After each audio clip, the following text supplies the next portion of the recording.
আসসালামু আলাইকুম রহমতুল্লাহ। 2025 সালে নতুন করে ভোটার হালনাগাদ চলতেছে। আপনারা ইতিমধ্যে অনেকে জানেন বা অনেকে আছে আমাদের মধ্যে যারা প্রবাসী, তারা অনেক সময় বাইরে থাকার কারণে এনআইডি করতে পারে না। তো যখন দেশে আসে তখন তারা ইমার্জেন্সি ভাবে নিজ উপজেলা অর্থাৎ নির্বাচন অফিসে গিয়ে নতুন করে এনআইডির জন্য ছবি, ফিঙ্গার, আইরিশ এগুলা দিয়ে আসে। তো আমি আজকে আপনাকে দেখাবো, আপনারা প্রবাসী হন বা 2025 সালে যেভাবে হালনাগাদ হচ্ছে ওইভাবে ভোটার হন, যেভাবে হন না কেন, আপনারা সবাইকে যখন ফর্মটা পূরণ হয়ে যায় অনলাইনে করেন বা আপনারা হাতে লিখে দেন, যে ফর্মটা পূরণ হয়ে যায়, ফর্মটা পূরণ হওয়ার পর আপনাদেরকে একটা স্লিপ দেয়। আমার এখানে দেখতে পাচ্ছেন ফর্ম নম্বর 5, এই যে স্লিপ নম্বর ফর্ম নম্বর 5, এখানে একটা আমার ডেস্কটপে দেখতে পাচ্ছেন এরকম একটা স্লিপ আপনাদেরকে ছিঁড়ে দেয়। তো আমি আজকে আপনাদেরকে দেখাবো কিভাবে আপনারা এই স্লিপটা দিয়ে আপনাদের এনআইডি হয়েছে কিনা, অর্থাৎ আপনারা যখন ছবি, ফিঙ্গার দিয়ে আসেন, এরপর অনেক সময় দেখা যায় মোবাইলে এসএমএস আসে না বা এসএমএস আসতে দেরি করে, বা অনেক সময় দেখা যায় যে নম্বরটা দিয়েছেন ওই নম্বরটা কোনো না কোনো কারণে বন্ধ দেখায়, যার ফলে ওই এসএমএসটা আসে না এবং আপনারা আপনাদের এনআইডি হয়েছে কিনা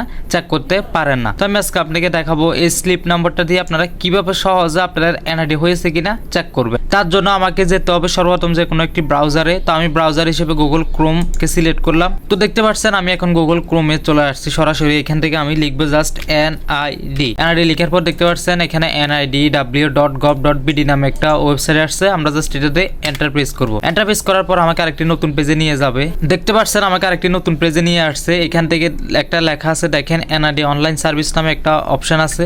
আমি জাস্ট এটাতে ক্লিক করবো। এটাতে ক্লিক করার পর আমাকে আরেকটি নতুন পেজে নিয়ে যাবে। দেখতে পাচ্ছেন আমাকে আরেকটি নতুন পেজে নিয়ে গেছে। এখানে বলতেছে রেজিস্টার করুন। এই রেজিস্টার করুন অপশন আমি জাস্ট একটা ক্লিক করব। ক্লিক করার পর আমাকে আরেকটা নতুন পেজে নিয়ে যাবে। এই যে দেখুন আমাকে আরেকটা পেজে নিয়ে আসছে। এখানে দেখাচ্ছে অ্যাকাউন্ট রেজিস্টার, জাতীয় পরিচয়পত্র নম্বর বা ফর্ম নম্বর। দেখতে পাচ্ছেন যদি আপনি এর আগে এনআইডি বাইর করে থাকেন, তাহলে যদি চান এনআইডি আবার বাইর করার জন্য, তাহলে আপনার এনআইডি নম্বর যেটা আছে ওইটা দিবেন, আর এখানে আপনার জন্ম তারিখ, মাস, বছর এগুলা দিবেন। আর যদি নতুন একেবারে অর্থাৎ এর আগে এনআইডি বাইর করেন নাই, তাহলে আপনি ফর্ম নম্বরটা দিবেন। তো আমি যেহেতু একেবারে নতুন আর এনআইডি আমি বাইর করি নাই, তাই আমি ফর্ম নম্বরটা দিচ্ছি। তো আমি আমার ফর্ম নম্বরটা দিয়ে দিচ্ছি, আপনারা দেখতে পাচ্ছেন। এখন আমি জাস্ট আমার জন্ম তারিখটা বসাবো। দেখতে পাচ্ছেন আমি আমার ফর্ম নম্বর এবং আমি আমার জন্ম তারিখটা বসাই দিয়েছি। বসানোর পরে এখানে আরেকটা ক্যাপচা আছে দেখেন। তো আমার ক্যাপচাটা পূরণ করা শেষ, আমার সবকিছু দেওয়া শেষ ঠিকভাবে। আমি জাস্ট এখন সাবমিট বাটন দেখতেছেন, আপনারা এই সাবমিট বাটনে ক্লিক করবো। সাবমিট বাটনে ক্লিক করার পর দেখেন এখানে একটা ইরর দেখাচ্ছে, প্লিজ ট্রাই এগেন। যখন এটা দেখাবে আপনারা কি করবেন, জাস্ট আপনারা যে ফর্ম নম্বরটা আছে ফর্ম নম্বরটার আগে একটা লিখে লিখবেন, এটা হচ্ছে NIDFN এবং সব লেখাগুলো আপনারা বড় হাতে লিখবেন। দেখেন আমি এখানে দেখাই আমার ফর্ম নম্বরে কিন্তু লেখা আছে, এই যে দেখতে পাচ্ছেন আপনারা NIDFN, এরপর আমার ফর্ম নম্বরটা দিয়েছে। আপনারা প্রথমে এই নম্বরটা NIDFNটা বাদ দিয়ে নম্বরটা দিয়ে দেখবেন সাধারণত হয়েছে কিনা। যদি না হয় তাহলে দেখবেন NIDFN দিয়ে পুরো অর্থাৎ পুরো ফর্ম নম্বরটা লিখে এরপরে চার্জ দিবেন। আমার NIDFN লিখে শেষ। দেখতে পাচ্ছেন আমি জাস্ট এখন আবার যে একটা ক্যাপচা দিয়েছে নতুন করে, আমি ক্যাপচাটা পূরণ করব। ক্যাপচাটা পূরণ করে আবার সাবমিট বাটনে ক্লিক করব। সাবমিট বাটনে ক্লিক করার পর দেখতে পাচ্ছেন আমার আবার এই ইররটা দেখাচ্ছে। আমি পুরো স্লিপ নম্বরটা লিখলাম, NIDFN দিয়ে লিখলাম, NIDFN বাদ দিয়ে লিখলাম, তবে কোনোভাবে কিছুতেই কিছু হচ্ছে না। তার মানে আপনাকে বুঝতে হবে আপনার কার্ডটা অর্থাৎ এনআইডি কার্ডটা এখনো হয় নাই।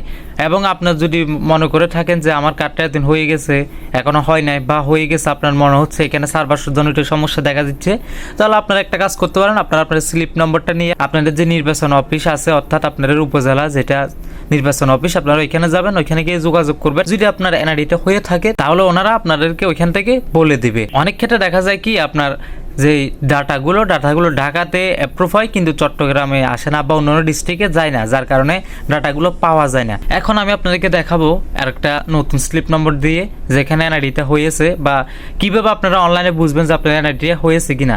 এখন আমি প্রথম যেটা দেখাইছি এটা কিন্তু এনআইডি হয় নাই, আমি এখন দ্বিতীয় যেটা দেখাবো এটাতে কিন্তু এনআইডি আছে 100%। এনআইডি হলে আপনারা কিভাবে বুঝবেন ওই কারণে আমি আরেকটা স্লিপ নম্বরটি আপনাকে সহজে বুঝাচ্ছি। তো দেখতে পাচ্ছেন আমি আবার নতুন করে একটা আমার ফর্ম নম্বর দিয়েছি এবং আমার ডেট অফ বার্থ দিয়েছি। এখানে একটা ক্যাপচা ছিল, ক্যাপচাটা পূরণ করেছি। আমি জাস্ট এখন সাবমিট বাটন যেটা দেখতেছেন সাবমিট বাটনে ক্লিক করব।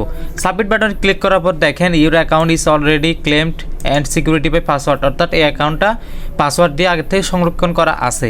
তো আপনারা যারা নতুন এনআইডি করছেন বা প্রথমবারের মতো বাইর করবেন তাদের ক্ষেত্রে হয়তো এরকম থাকে না, তাদের ক্ষেত্রে থাকে এরকম।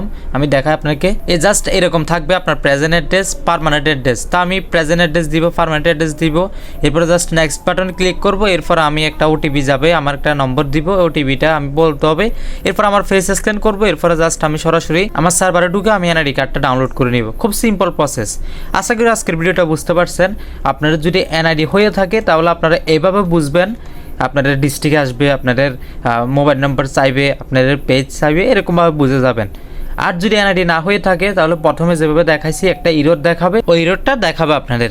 তো আজকের ভিডিওটা কেমন লেগেছে অবশ্যই কমেন্টে জানাবেন। যদি ভিডিওটা ভালো লেগে থাকে একটা লাইক, একটা কমেন্ট, একটা শেয়ার করবেন। ইউটিউব থেকে দেখে থাকলে অবশ্যই সাবস্ক্রাইব করবেন এবং ফেসবুক পেজ থেকে দেখে থাকলে অবশ্যই ফলো করবেন এবং এরকম নিত্য নতুন ভিডিও পেতে আমাদের চ্যানেলের সাথে থাকুন। যদি ভিডিওটা ভালো লেগে থাকে এবং এরকম আরও অন্যান্য গুরুত্বপূর্ণ ভিডিও চান তাহলে অবশ্যই কমেন্টে জানাবেন।